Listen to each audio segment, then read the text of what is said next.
All right, let's turn to your campaign now. We've said that in order to win, you probably have to motivate tens of thousands who didn't vote last time. What is your campaign strategy for doing this? Our campaign strategy is to be highly visible and active in all 77 communities. And so our part of our goal with the Unity Tour was really getting into so many of the communities to hear what the issues are, to make connections, to build relationships, and to recruit people from those communities who can be our eyes and ears and our foot soldiers on the ground. And so there's really no way to get around that. You have to engage people. You have to build an army, essentially, of people who share your vision and who want to get other people on board. And so that's what we're doing. We're building it from the ground up. Mm-hmm. And are there certain voter blocks or certain communities that you're targeting as that you definitely want to be strong there? Well, we've just through preliminary analysis, we've been able to identify the areas where there are highest percentage of opportunity. So we know that we've got strong bases on the south side and the west side. But we also know that there are a lot of opportunities on the southwest side. There are a lot of opportunities on the northwest side. There are a lot of opportunities even on the southeast side that we can capitalize on from people who either voted for the current mayor before, but now are less likely to vote for him again, and other areas that simply have been neglected, where no one has really put the energy to really win those voters over. And so we've done that kind of analysis that helps us to figure out how we can strategically target those communities and hopefully get them engaged in the campaign. Mm-hmm. And what about the organizational structure? What's it going to take to carry out your strategy to the 77 neighborhoods? A large organization, but also one that is creative, one that's out of the box, one that, everything about our campaign is unconventional, it's atypical. And so our goal is to be very effective, but also very creative, because we know, for example, that we will not, our goal is not to outraise the mayor. However, how can we leverage more cost-effective ways of getting our message out, of engaging people that allow us to get our message out without having to spend that kind of money? So we really have to be a large organization, but a very creative organization and very strategic, which requires excellent data. And so that's how we're sort of pulling together those sorts of characteristics to make sure that we can still be very competent and very successful. Okay.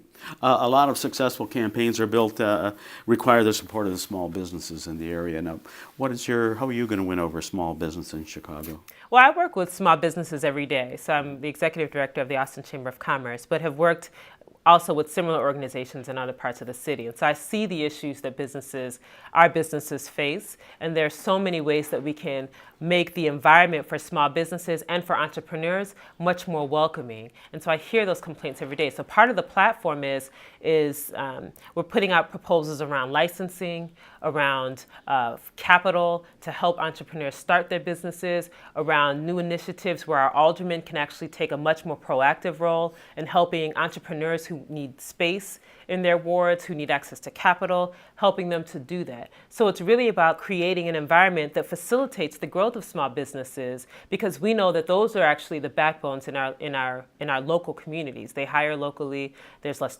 turnover, and they tend to invest more. And so just because I work in that space every day, I've seen so many areas where we can put forth policy that will definitely get our small businesses on board. Okay.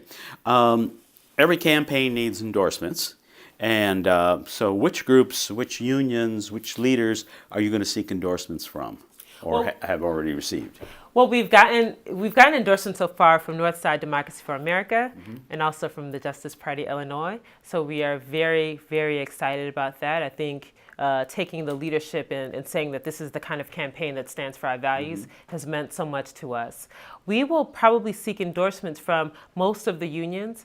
The issue is that a lot of them are waiting to see how things shake up, who actually gets on the ballot. There's also a lot of focus on the Aldermanic races right now, because there's some opportunities for them to gain traction at the Aldermanic level. But we're going to seek out most of those endorsements because we think that that they would be aligned with the values that we stand for as a campaign. Have you talked with the teachers union? We, not formally. I think the teachers union is also focusing on the aldermanic races more so right now, and probably when it's much more solid who actually gets on the ballot in the mayoral race, then they'll take a stand. Speaking of the aldermanic races, there's a number where independents are running. Are there any that you would like to link up with and maybe share some electoral activities? Definitely. Part of our strategy is to make sure that we have alignment with aldermanic candidates who also share our values, because again, we call for systemic change. That means the mayor, but it also means our 50 city council members. And so there have been so many aldermanic candidates that are popping up around the city. I think at our last count we had identified maybe 25 wards. Really? where there are people that I thought there were 5. where there are people that are going to be challenging incumbents, and so our job now is making sure that we vet them to see how closely they're aligned with what we stand for, and then how can we work collaboratively to advance our agenda. Okay. Now I know you've talked with Will Guzzardi, and what advice did he give you? What did he say?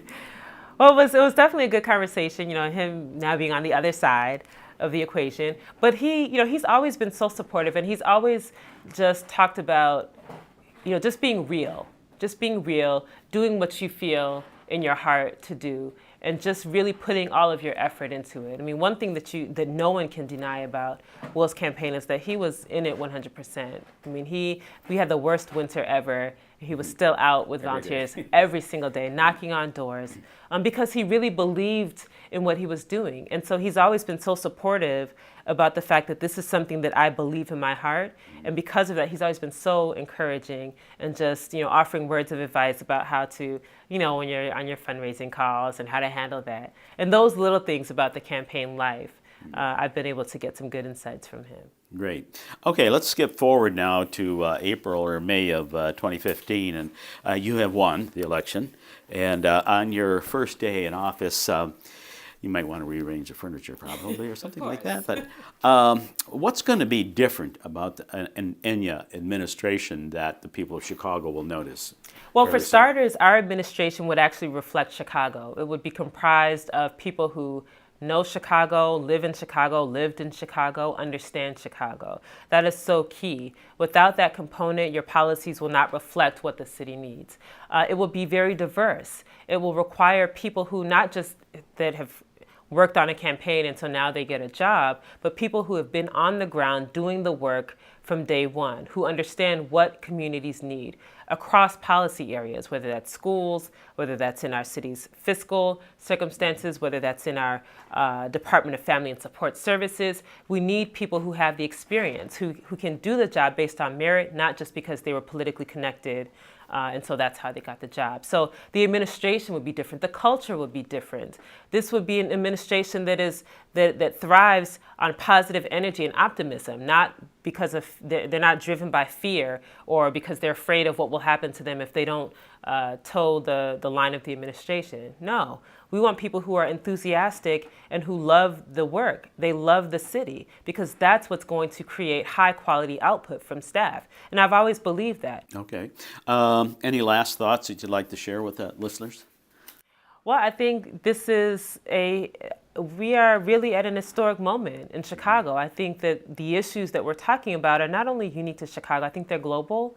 I think the world will be watching what happens in 2015 because they want to see how we respond to the call for a good quality democracy. And so we have to take part. We have to be active. We have to be willing to fight for the values that we hold because there are forces that are fighting to maintain the status quo. And I think that's what this is about. It's so much bigger than just one person's campaign challenging the mayor. This is about the philosophy that undergirds the city, and it's also about the global philosophy that is undergirding many cities and many countries around the world. And so I hope people see that, and because of that they will get involved.